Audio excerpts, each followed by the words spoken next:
Kacamata saya mana tadi? Oh ini.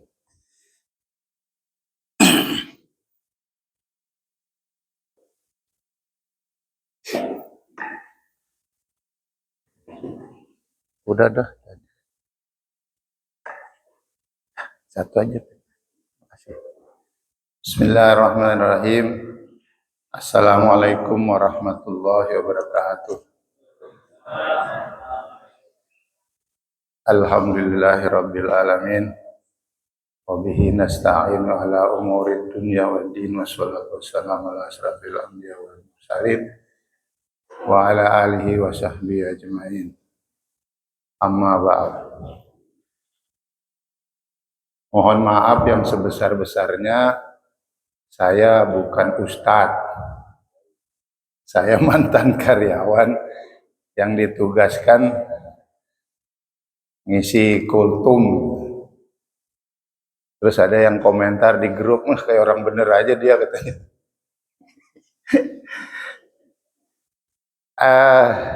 Teman-teman sekalian, saya hanya ingin berbagi hari ini berdasarkan pengalaman saya bekerja, pengalaman hidup. Mudah-mudahan dari sharing, nah gitu dong, biar kelihatan bahwa ada ibu-ibunya yang di situ. Karena nanti takut sambil tidur-tiduran. Jadi Bapak Ibu sekalian, terima kasih atas undangannya. Saya terus terang agak keder. Saya bukan orang baik. Saya banyak dosa, banyak salah. Saya pernah 2 kali di cabang ini. Cuman yang bikin saya kesel, perasaan juaranya cuman sekali, tapi spanduk di depan tuh nggak pernah diturunin dulu. Selamat datang di cabang terbaik. Bikin saya di JLJ itu emosi. Tapi itulah nostalgia di cabang ini luar biasa. Saya nggak pernah bisa melupakan banyak hal yang pengalaman hidup yang saya gali di sini. Saya 2 kali bertugas di Japek sebagai kasubag. Kalau sekarang manajer ya, dan sebagai kepala bagian SDM dan umum. Kalau sekarang departemen head, dulu SDM dan umum. Tahun 2014 saya dimutasi ke pusat, ke DRKM. Kemudian setahun kemudian saya dipindahkan ke JLJ sebagai kepala biro SDM. Dan alhamdulillah tahun 2019 saya dipercaya sebagai direktur SDM dan keuangan. Saya baru dipensiun. Sebenarnya pensiunnya tahun 2021, namun dipercaya sampai bulan Februari kemarin, sehingga pas 5 tahun saya menjabat sebagai Direktur SDM dan Keuangan. Bapak Ibu sekalian, saya menceritakan itu semua tidak bermaksud apa-apa, tetapi bagaimana dari perjalanan itu, saya ingin mengingatkan teman-teman semua. Kemarin ditanya oleh panitia, temanya apa? Saya bilang mempersiapkan diri. Mempersiapkan diri itu dunia atau akhirat katanya. Ya saya bilang dua-duanya.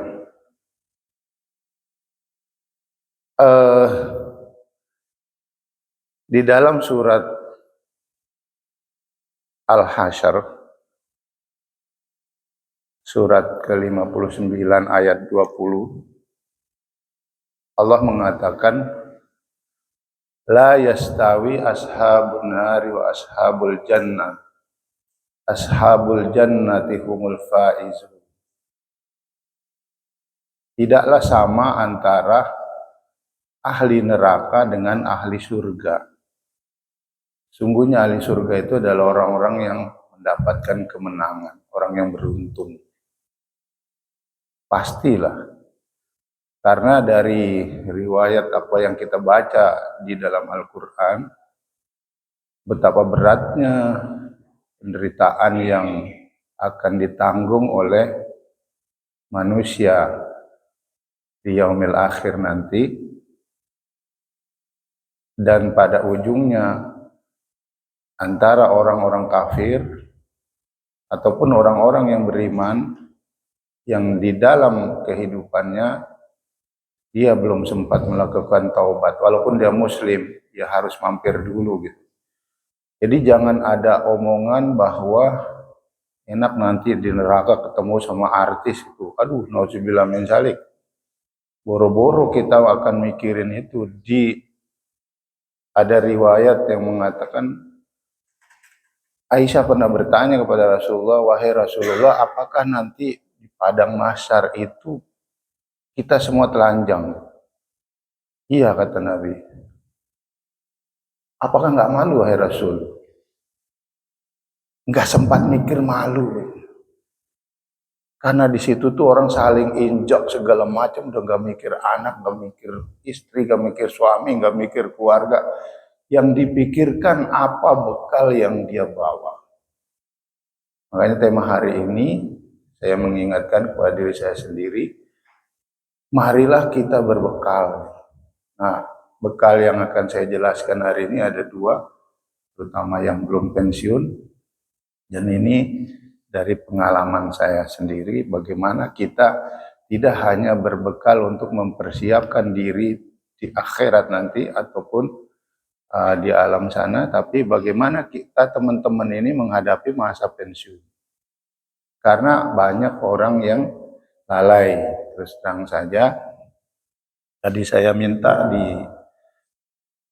disiapin whiteboard sini, apa namanya, clipboard. Saya ingin jelaskan sedikit. Saya sampai jam berapa nih? 10 menit aja ya? Kurang ya? Janganlah. Kan kalian kerja. Saya coba nulis sedikit ya.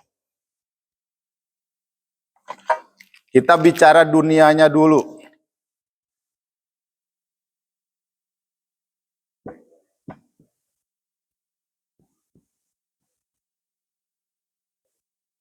Ya. Ya.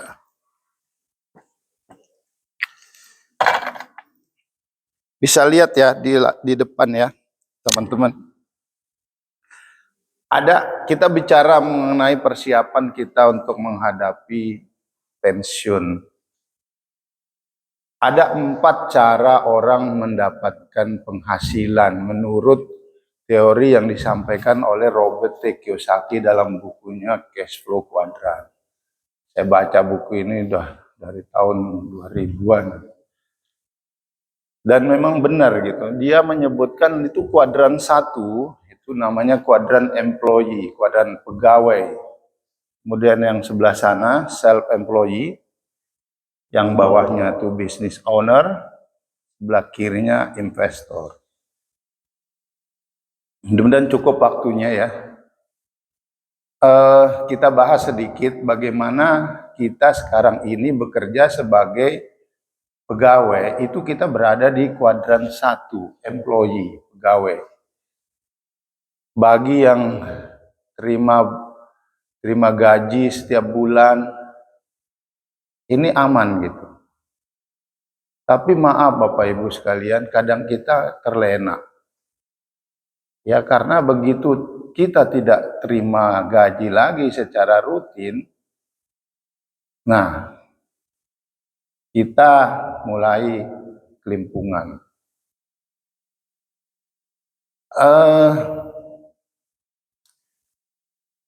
Di kuadran employee ini kita bekerja untuk perusahaan. Kemudian kuadran kedua itu namanya kuadran self-employee. Orang yang bekerja untuk dirinya sendiri. Seperti dokter, pengacara, pedagang. Sekarang saya masuk ke kuadran yang kedua. Saya punya warung di Bogor sana. Jadi saya bilang nggak malu Pak, kenapa harus malu? Ya mantan direktur. Kalau saya korupsi itu malu, gue bilang. Tapi ini kan insya Allah halal. Gak usah malu lah. Kemudian yang ketiga, business owner, pemilik bisnis. Tapi pemilik bisnis yang ada sistemnya. Contohnya franchise, kayak Alfamart, Indomart. Yang punyanya mah enak gitu. Jadi orang pakai nama dia, kemudian dia dapat penghasilan dari situ. Uang bekerja untuk dia. Kemudian yang terakhir adalah investor. Investor ini betul-betul orang kaya di sini, tidak dari besarnya. Jadi dia ini ada satu teman saya, teman kita, yang mantan direktur Jasa Marga. Ini luar biasa dia dari pegawai. Jadi saya ingatkan adik-adik yang sekarang masih muda. Beliau ini dulu setiap terima gaji secara rutin dia beli 1 slot saham. Dia beli rutin, padahal dari waktu masuk baru. Sekarang dia nikmati, bukan yang jual beli saham tiap hari ya. Saya enggak menyarankan itu, dan apakah itu haram, wallahu a'lam. Tapi dia beli seperti dia beli perusahaan gitu. Tapi enggak dijual-jual gitu. Nah setelah dia pensiun, nilai sahamnya tinggi dan dia sekarang menikmati dari perubahan harga itu dan dividennya. Nah ini kuadrannya orang kaya nih, uang bekerja untuk dia. Nah sekarang bagaimana supaya kita bisa mempersiapkan diri menghadapi masa pensiun, Bapak Ibu sekalian? Ada pepatah, ada satu kalimat bagus yang bunyinya begini. Janganlah menaruh telur di satu keranjang. Karena kalau keranjangnya pecah, telurnya pecah semua. Kalau keranjangnya jatuh, telurnya pecah semua. Dan itu benar, Bapak Ibu. Kalau Anda sekarang menerima gaji terus, tiba-tiba Anda diputus, atau misalnya, ya mohon maaf ya, meninggal dunia, atau suami meninggal dunia, istrinya meninggal dunia, suaminya yang tiba-tiba kaget semuanya. Termasuk pada saat kita pensiun. Alhamdulillah saya bukan tipikal orang yang post power syndrome gitu ya. Yang merasa masih sebagai pejabat aja. Saya mencoba untuk melatih diri saya itu bahwa jabatan itu enggak nothing lah gitu. Sehingga di mental itu ya waktu pensiun ya insya Allah bisa dijalani. Tapi dari sisi finansial itu berat kalau kita tidak siap.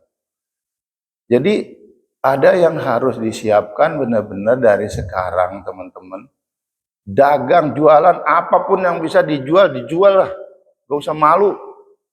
Dirintis dari sekarang. Alhamdulillah kebetulan istri saya itu hobi masak. Ya rintis itu setelah dia pas pensiun itu awalnya tawarin ke tetangga. Ya sekarang pakai medsos, pakai HP. Saya masak ini. Dan ada respon gitu. Dan sekarang itu menjadi andalan gitu buat kami. Dia punya usaha catering, saya menawarkan diri. Memang setelah saya pensiun ada saya ditawarin oleh perusahaan Cina sebagai direktur juga. Tapi saya cuma bertahan sebulan karena saya nggak serap produknya. Akhirnya ya udahlah saya bantu, saya bilang saya jaga di warung. Ya saya ngelayani teman-teman gitu. Dan saya tidak mau di otak saya ini, saya dulu mantan pejabat, nggak ada gitu. Sekarang jadi orang biasa. Kenapa harus malu? Malu kalau kita nyolong duit perusahaan tuh malu harusnya. Nah jadi teman-teman sekalian, kembali kepada ayat itu tadi, la yastawi ashabun nar wa ashabul jannah. Ashabul jannati humul faizun. Tidaklah sama penduduk neraka itu, ahli neraka itu dengan ahli surga. Ahli surga itu adalah orang yang mendapatkan kemenangan. Nah, saya salut nih kepada beliau ini, mantan ketua BKI ini Pak Ahlan. Sambil kerja, membangun usaha. Begitu keranjangnya satu tidak berproduksi lagi, maka keranjang satunya sebagai cadangan. Jadi teman-teman tolong nih dari sekarang nih saya ingatkan nih. Kalau Anda masih 2 tahun, 3 tahun, mulai apalah. Usaha apa sebagai backup, nggak perlu malu. Nanti Anda akan rasakan gitu. Begitu tidak ada lagi penghasilan, itu benar-benar ngandelin. Ya oke lah sebagai andalannya sangon kita misalnya. Tapi seberapa lama kita bisa bertahan dengan pesangon itu?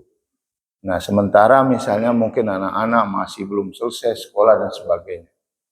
Nah, jadi mari dipikirkan ada satu keranjang lagi yang disiapkan dari sekarang. Nah, itu dari sisi dunianya. Kemudian dari sisi akhiratnya, ada orang yang mengatakan nanti aja lah setelah pensiun saya mau rajin ke masjid gitu. Nggak bisa teman-teman. Kalau tidak dibiasakan dari sekarang, kapan lagi? Buktikan omongan saya. Ada satu kalimat yang bagus sebenarnya begini. Kata Albert Einstein, definisi kegilaan adalah orang yang mengharapkan hasil yang berbeda dengan melakukan hal yang sama terus-menerus. Jadi dia pengen ke surga gitu kan. Tapi yang dia lakukan maksiat terus gitu. Banyak kejadian orang yang meninggal tiba-tiba. Saya baru lihat video yang mungkin lagi beredar banyak. Pemain bulu tangkis itu lagi asik-asiknya semes-semesan. Tiba-tiba kelopak jatuh.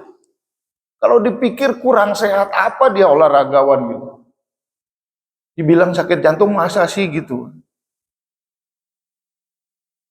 Enggak nunggu kita tua, enggak nunggu kita sakit, enggak nunggu kita lemah. Kalau meninggal ya meninggal aja, game over ya game over aja.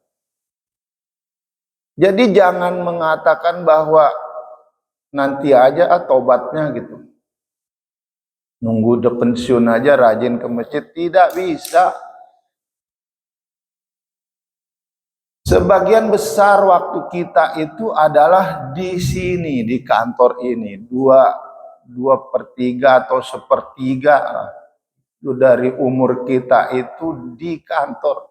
Berapa banyak sih Anda ketemu dengan suami atau istri atau anak, pagi-pagi udah berangkat sampai rumah, udah habis maghrib misalnya, itu udah 12 jam sendiri. 2-3 jam ngobrol-ngobrol atau apa, tidur, besok pagi-pagi udah berangkat lagi. Jadi hidup kita itu udah sebagian besar di kantor ini. Terus kapan mau mempersiapkan diri? Ke masjid saja yang jaraknya berapa meter ini, kok berat banget gitu untuk sholat berjamaah. Ada satu kisah bahwa ada orang yang sudah mau dicemplungin ke dalam neraka. Dia sudah hopeless lah, nggak ada harapan. Wah, udah. Tiba-tiba ada yang datang menolong. Ditariklah. Siapa kamu? Aku adalah sholatmu. Kenapa engkau datang terlambat? Seperti itulah yang kau lakukan di dunia. Engkau selalu mengakhirkan sholatmu. Panggilan azan itu iya, memang manusia yang mengazankan, yang azan. Tapi hakikatnya Allah manggil kita gitu. Allah memanggil kita, tapi bagaimana respon kita terhadap panggilan itu? Itulah nanti yang akan kita dapatkan hasilnya. Kalau sholatnya benar, maka benarlah seluruh amal yang lain gitu. Tapi kalau sholatnya tidak benar, maka yang lain-lainnya juga ya tergantung dari nilai sholatnya itu tadi. Banyak orang yang beramal, tapi dia tidak sholat. Banyak ada yang bertanya, kan dia berbuat baik gitu. Terhadap manusia, saling tolong menolong, wah baiklah gitu. Tapi sholat enggak gitu. Bagaimana keadilan Tuhan di situ? Keadilan Allah di situ. Padahal dia berbuat baik. Lalu kepada manusia berbuat baik, tapi kepada Tuhan yang menciptakanmu, kamu enggak taat gitu. Masa kepada Allah yang memberimu hidup, yang memberimu nyawa, yang memberimu nafas, kamu tidak mau menyembahnya gitu. Lalu minta keadilan gitu. Oke, dia bersedekah segala macam, tapi enggak sholat gitu. Termasuk pertanyaan-pertanyaan yang orang non-muslim juga, kan kami sudah berbuat baik, masa Tuhan nggak menilai itu? Kuncinya, passwordnya itu ya asyhadu alla ilaha illallah, asyhadu anna muhammadar rasulullah, sholat. Baik sholatnya, maka baiklah seluruh amal yang lain. Rusak sholatnya, rusaklah amal yang lain. Nah sekarang jarak dari sini aja ke kantor itu cuma berapa meter, kok berat banget gitu loh untuk datang ke sini. Padahal kita sehari-hari berkutat hidup kita tuh di kantor ini. Alhamdulillah perusahaan menyiapkan tempat kita ibadah dengan baik dan indah. Sebelum kita lanjut Bapak Ibu, saya ingin kita mengirimkan Al-Fatihah buat almarhumah mantan pengurus BKI di sini. Mas Karmin, barusan tadi saya dapat kabar istrinya meninggal dunia di Solo ya, di mana Surakarta. Kemudian ada satu mantan marbot sini, kalau dia sholat, kalau kita sholat ini, saya sholat di sini sambil dengar ceramah, dia mijitin saya sampai ngorok. Khotibnya. Mari dengan tulus ikhlas kita kirimkan Al-Fatihah buat beliau berdua. Al-Fatihah.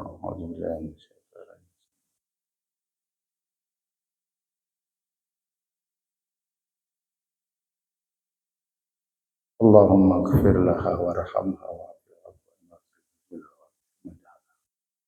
Allahumma la tahrimna ya wa la Allahumma ighfir laha warhamha wa'afiha. Terima kasih Bapak Ibu sekalian. Kita lanjutkan. Saya dikasih waktu sampai jam 1 ya.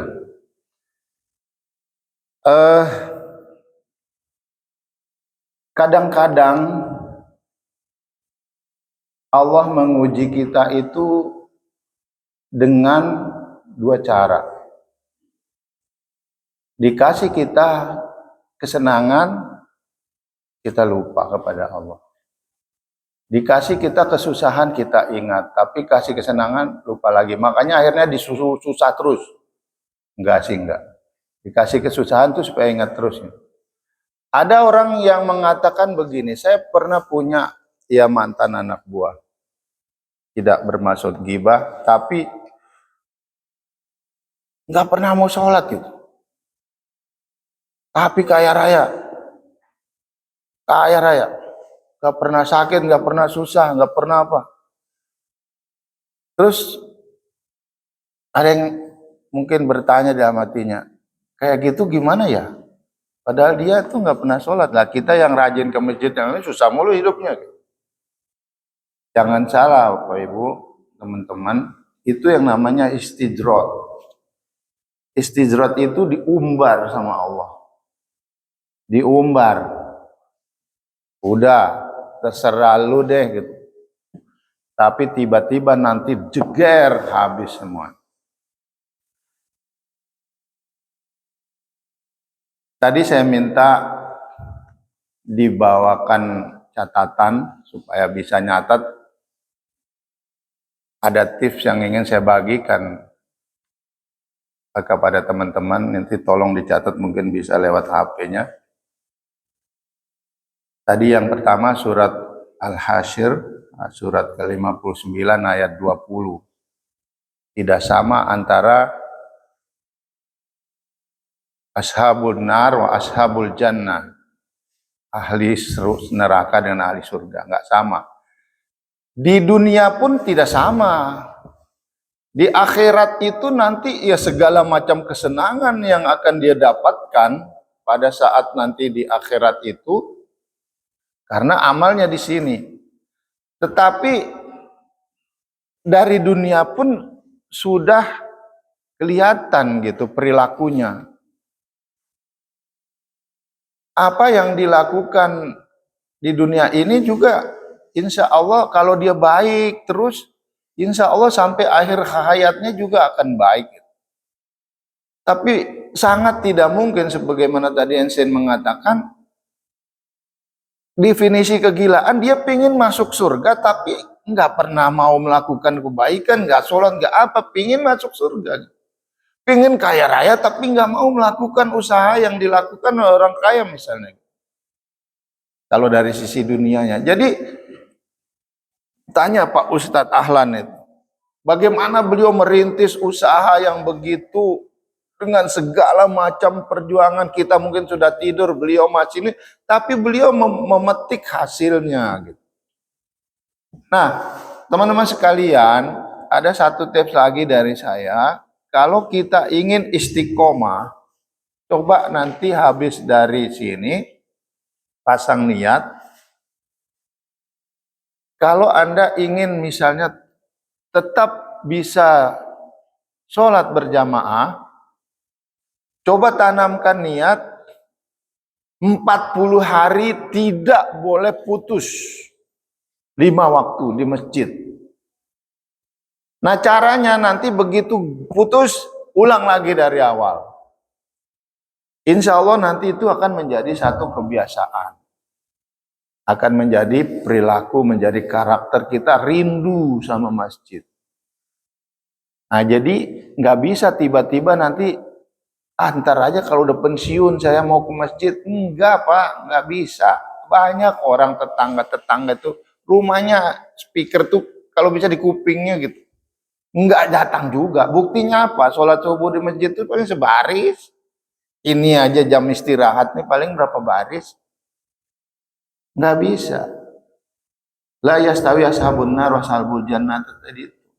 Ashabul jannah humul faizun. Kemenangan itu nanti akan dibuktikan di akhirat. Nah, kemudian kadangkala kita merasa aduh, kita udah berbuat baik tapi kok hidup ini susah terus gitu. Nah, ini cobaan. Jadi ada satu cerita zaman Nabi Daud. Seorang ibu-ibu yang dia ditinggal mati oleh suaminya. Ditinggal mati oleh suaminya, meninggalkan beberapa orang anak yatim. Nah, si ibu ini tuh pekerjaannya itu memintal benang dari bulu domba. Di satu cerita yang lain dari sutra gitu. Tapi kita tidak permasalahkan itu. Satu hari, jadi ibu ini begitu dia memintal benang ini, itu dijual ke pasar buat dia makan seminggu, membiayai anak-anaknya ini. Membiayai anak-anaknya untuk makan selama seminggu. Tiba-tiba satu hari dia sudah siap menjual benang ini, dicolong oleh burung gagak. Dibawa terbang. Bingung si ibu ini. Lalu saya akan jual apa ini buat ngasih makan anak saya gitu, anak yatim ini yang dia tanggung. Sudah putus harapan karena satu-satunya keterampilan dia itu adalah menjual pintalan benang tadi. Pintalan bulu tadi menjadi benang. Akhirnya mengadulah kepada Nabi Daud. Kemudian si ibu ini protes, wahai Nabi Daud, di mana letak keadilan Allah? Kan? Maksudnya bagaimana, kata Nabi Daud? Diceritakanlah bahwa saya ini punya anak yatim dan pekerjaan saya itu hanya satu-satunya adalah menjual benang ke pasar, yang itu untuk menghidupi kami selama 1 minggu, dan nantinya saya beli lagi bulu, kemudian dipinta lagi, kemudian dijual lagi. Di mana letak keadilan Allah? Kami yang sudah miskin ini kok harus menanggung semua ini? Sebentar dulu, kata Nabi Daud berpikir. Gak begitu lama, tiba-tiba ada orang datang bersepuluh. Duduk aja dulu, Pin. Mondar-mandir jadi nggak konsen ini. Diedarinnya pakai itu aja. Jadi lupa saya. Saya gampang terdistraksi gitu. Jadi lanjutkan. Kemudian si ibu ini bingung kan. Tiba-tiba ada datang orang bersepuluh kepada Nabi Daud membawa duit. Nah, si ibu ini jual itunya, ada yang bilang 1 dinar. 1 dinar itu 1 dirham itu sekitar hampir 500.000 lah jual benangnya itu. Nah, kemudian datang bersepuluh orang menyerahkan uang kepada Nabi Daud. Ini kami menyerahkan uang, silakan disalurkan kepada orang yang berhak. Loh, uang apa ini, katanya? 10 dinar. 10 dinar, 1 dinar itu 4 juta sekian. Nah, berceritalah orang ini, kami sedang berlayar, berdagang, tiba-tiba katanya perahu kami bocor. Perahu kami bocor dan kami semua sudah panik gitu, nggak ada jalan keluar lagi. Wah, kemudian kami berdoa dan bernazar, kalau nanti kami selamat, kami akan bersedekah masing-masing 1 dinar. 1 dinar itu 4,5 juta, berarti kan 10 dinar 40 juta. Yang tadinya si ibu itu berjualan 1 dirham sekitar 500.000. Kemudian diserahkanlah kepada Nabi Daud. Bagaimana ceritanya uang ini? Pada saat kami hampir tenggelam, katanya, tiba-tiba ada burung gagak yang menjatuhkan benang. Dan benang itu pas untuk nutup lubang perahu yang bocor. Maka kami membayar nazar kami. Kata ibu itu benang saya. Akhirnya diserahkanlah oleh Nabi Daud ini. Karena sudah diserahkan ke Nabi Daud, sampaikan ke orang yang berhak, dikasihlah berapa ratus kali lipat itu uang itu. Kata Nabi Daud, itulah kalau kamu berdagang dengan Allah. Secara logika dia bingung, dia mengkomplain Allah, bagaimana uang ini yang hilang benangnya bisa buat makan, tetapi tiba-tiba dicolong oleh burung gagak tadi. Kadang-kadang dalam kehidupan kita, Bapak Ibu sekalian, ada hal-hal yang kita inginkan, dan itu sering saya alami. Kita merasa bahwa kenapa Allah memperlakukan kita gitu. Jadi yang baik menurut kita belum tentu menurut Allah itu baik buat kita. Kadang-kadang ada hal-hal yang cobaan yang berat itu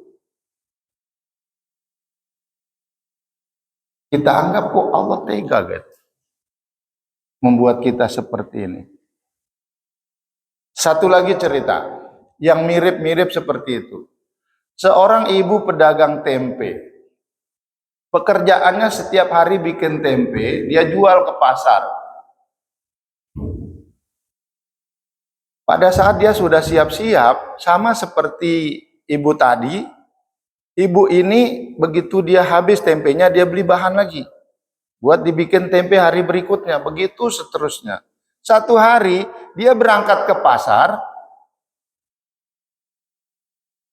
dia lihat itu tempenya selalu dicek, tiba-tiba dia lihat tempenya mentah.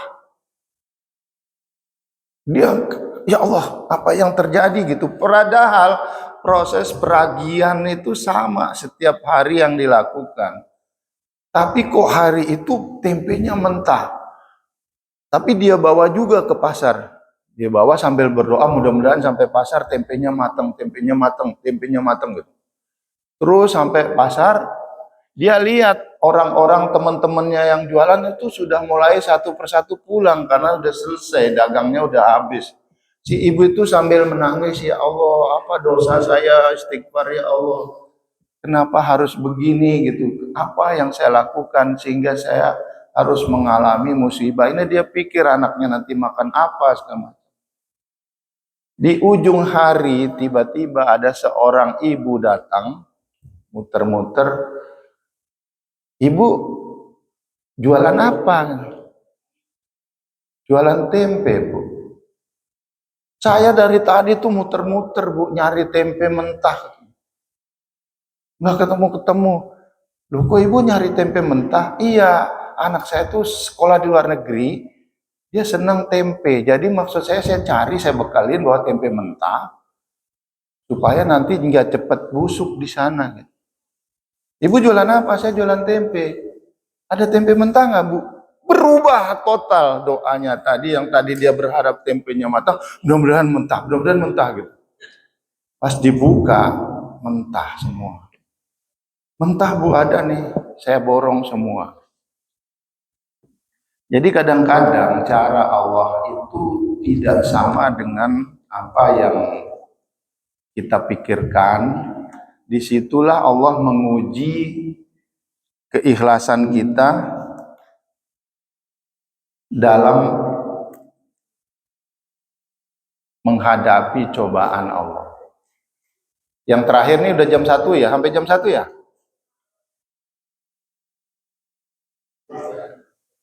Masih banyak ceritanya, tapi karena sudah jam 1, satu cerita lagi.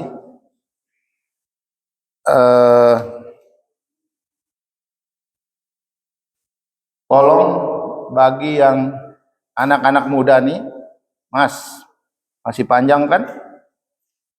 Catat ini. Ya, catat surat Ali Imran ayat 26-27. Amalkan nanti. Setiap habis sholat baca surat Ali Imran ayat 26-27. Allah mengatakan, Qulillahu malikal mulk tu'til mulka man tasya' wa tanzi'ul mulka mimman tasya' wa tu'izzu man tasya' wa tuzillu man tasya' biyadikal khair innaka ala kulli syai'in qadir. Tulijul laila fin nahar wa tulijul nahara fil lail wa tukhrijul hayya minal mayyit wa tukhrijul mayyita minal hayy wa tarzuqu man tasya'u bighairi hisab.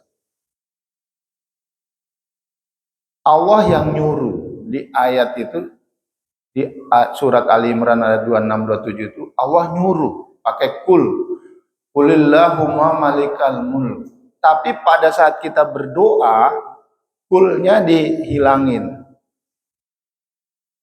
Kulnya itu perintah Allah. Tapi pada saat kita menggunakan ayat itu untuk doa kita, langsung Allahumma malikal mulk. Wahai Allah pemilik kerajaan. Engkau berikan kerajaan kepada siapa yang engkau kehendaki. Engkau cabut kerajaan dari siapa yang engkau kehendaki. Engkau muliakan orang yang engkau kehendaki. Engkau hinakan orang yang engkau kehendaki. Di tanganmulah segala kebaikan. Itu ayat 26. Ayat ini kalau dibaca, kalau Anda ingin naik karir, baca itu. Saya sudah buktikan. Untuk Anda masih muda, saya enggak berpikir saya bisa sampai jadi direktur. Background saya teknik pertambangan, dari direktur SDM dan umum, SDM dan keuangan. Tapi saya lihat orang tua angkat saya asli Sumbawa, tapi saya dulu pindah ke Bogor, ada yang angkat saya jadi anak di Bogor. Kaya raya beliau di Cisarua itu. Setiap habis sholat di belakang beliau itu saya dengar doanya itu. Allahumma malikal mulk tu'til mulka man tasya' tanzi'ul mulka mimman tasya' wa tu'izzu man tasya' wa tuzillu man tasya' biyadikal khair innaka ala kulli syai'in qadir. Tanganmulah segala kebaikan, engkau mengetahui kadar dari sesuatu. Kemudian ayat 27-nya, tulijul laila fin nahar. Engkau masukkan tulijul lail, engkau masukkan malam ke dalam siang. Engkau masukkan siang ke dalam malam. Wa tukhrijul hayya minal maiti. Engkau keluarkan yang hidup dari yang mati dan engkau keluarkan yang mati dari yang hidup. Engkau beri rizki kepada siapa yang kau kehendaki tanpa hisab. Baca itu nanti, setelah kamu jadi direktur nanti, ingat omongan saya, mudah-mudahan saya masih hidup. Buktikan ayat ini. Tapi bagi kita yang omongan Pak Bir bohong. Jangan hanya dilihat kita dinaikkan derajat dengan ayat itu, tapi paling tidak Allah tidak menghinakan kita gitu. Jadi di situ engkau muliakan orang yang kau kehendaki, engkau hinakan orang yang engkau kehendaki, di tanganmu segala kebaikan. Banyak orang yang hebat-hebat nih, tapi kalau Allah berkehendak, kehebatan itu dalam 1 detik habis gitu. Nah makanya gunakan doa itu selain untuk ingin mengangkat derajat, tapi juga Allah mudah-mudahan melindungi kita supaya kita tidak dihinakan Allah.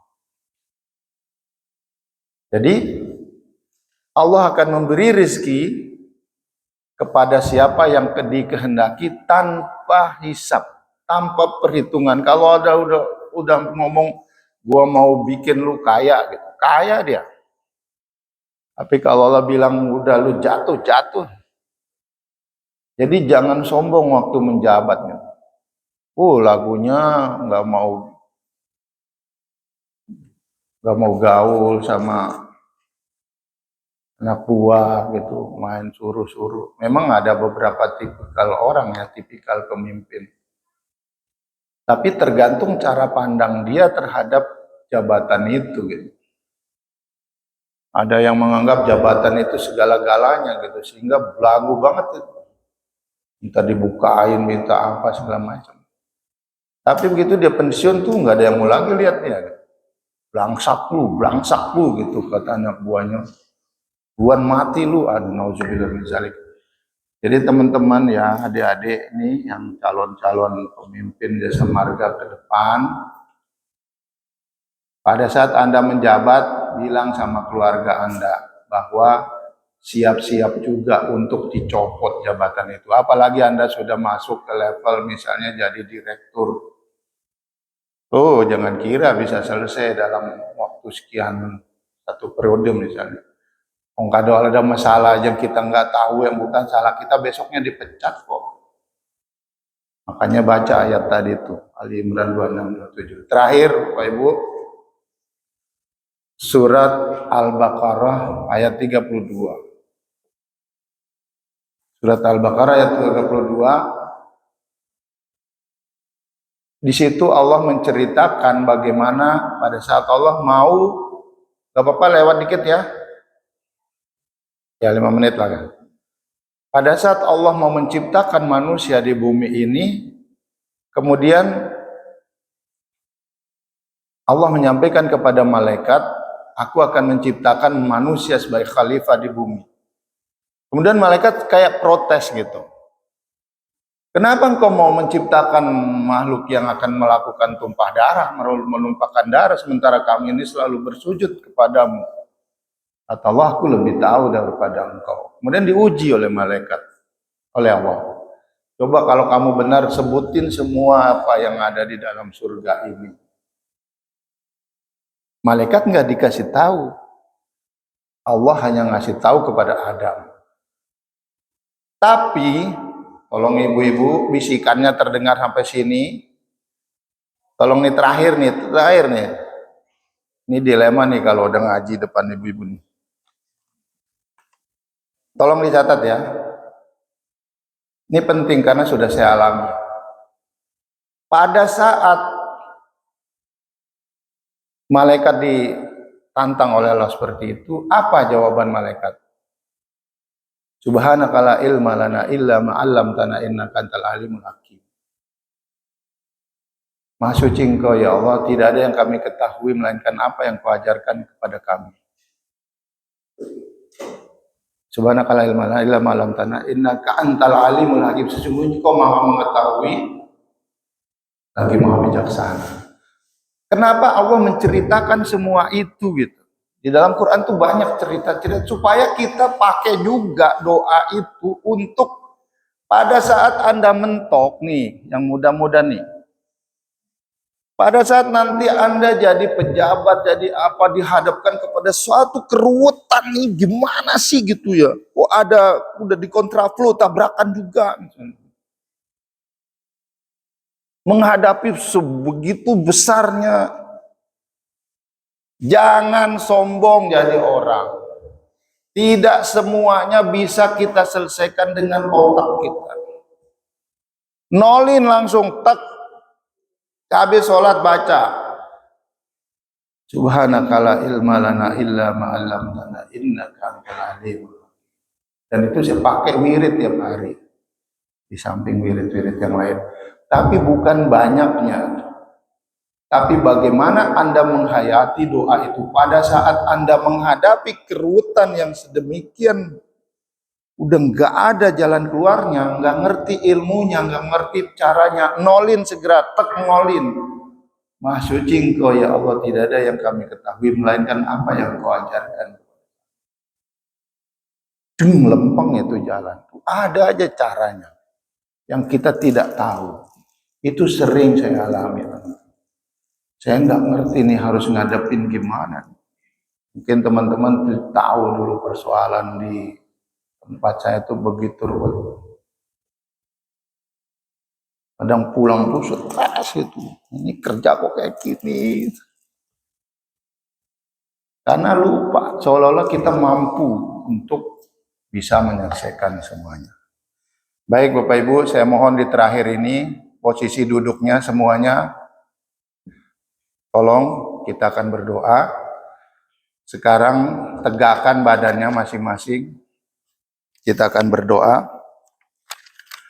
Pejamkan mata Anda, saya mohon dengan sangat. Tegak badannya. Tarik nafas panjang. Mari kita istighfar. Astagfirullahaladzim. Astagfirullahaladzim. Astagfirullahaladzim.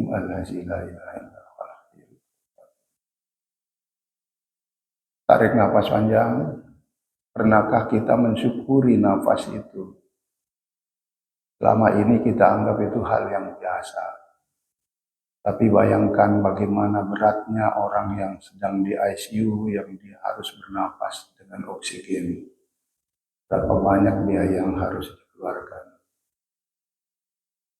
Pernahkah kita mensyukuri nikmat itu? Jangan dianggap biasa, kita bisa datang ke masjid ini adalah satu karunia Allah.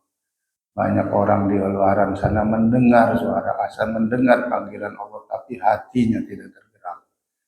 Kita semua diberi nikmat itu, nikmat Islam, nikmat iman. Syukuri itu. Tarik nafas panjang. Alhamdulillahirabbil alamin. Aminkan doa yang saya bacakan. Bismillahirrahmanirrahim. Ya Allah, Bagaimana layak kami berdoa kepadamu, sedangkan kami ini hamba-Mu yang penuh kekurangan. Namun bagaimana mungkin kami memutuskan harapan dari-Mu, sedangkan Engkau adalah Tuhan kami. Ya Allah, jika kami tidak meminta kepadamu dan Engkau kabulkan permintaan kami, lantas kepada siapa kami meminta sehingga Ia mengabulkan permintaan kami? Jika kami tidak berdoa kepadamu dan Engkau kabulkan doa kami, lantas kepada siapa kami berdoa sehingga Dia mengabulkan doa kami? Jika kami tidak menghibah kepadamu dan Engkau kasihani kami, lantas kepada siapa kami menghibah sehingga Ia mengasihani kami? Ya Allah, sebagaimana Engkau telah membelah lautan untuk Nabi Musa, lalu Engkau selamatkan dia dari tenggelam, maka selamatkanlah kami dari kesusahan yang menimpa kami dengan pertolongan dari-Mu yang secepatnya dan tidak lama, ya Allah. Dengan rahmat-Mu, wahai Zat yang paling mengasihi di antara mengasihi. Allahumma inna as'aluka salamatan fid din wa afiyatan fil jasad wa ziyadatan fil ilmi wa barakatan fil rizki wa taubatan qabla al-maut wa rahmatan dal maut wa maghfiratan ba'dal maut. Allahumma hawin alaina fi sakaratil maut wa najata minan nar wal khawfin dzati. Rabbana la tuzigh qulubana ba'da idh hadaytana wa hab lana min ladunka rahmah innaka antal wahhab. Rabbana atina fid dunya hasanah wa fil akhirati hasanah wa qina adzabannar. Subhana rabbika rabbil izzati amma yasifun. Wassalamun ala mursalin walhamdulillahi rabbil alamin. Kurang lebihnya mohon maaf. Assalamualaikum warahmatullahi wabarakatuh.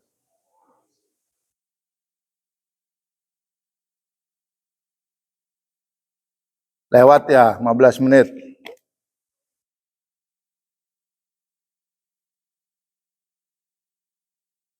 Allah. Nah, yuk. Alhamdulillah. Hah? Lu kapan pensiun ya? 3 tahun lagi. Masih lama. Pakai dokter hadir sekarang. Al-Mukarram. Ya. Aduh. Mana?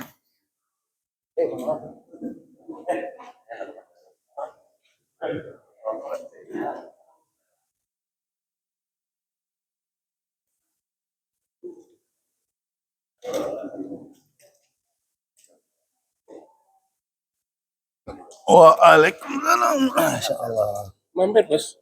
Iya. Atur nuhun ya. Sudah mendengarkan saya.